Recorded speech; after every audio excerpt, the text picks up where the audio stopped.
আমরা ওই খাল দিয়ে যাবো, তাই তো? উপসাগর থেকে তো মিনিটটা হবে।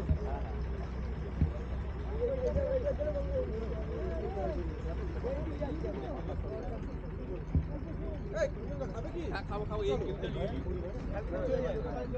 খাবি তো চোখ না,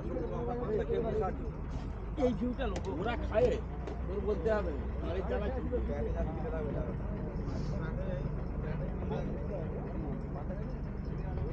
প্যাডে যখন খিদে লাগবে তখন প্যাডেই যাবে।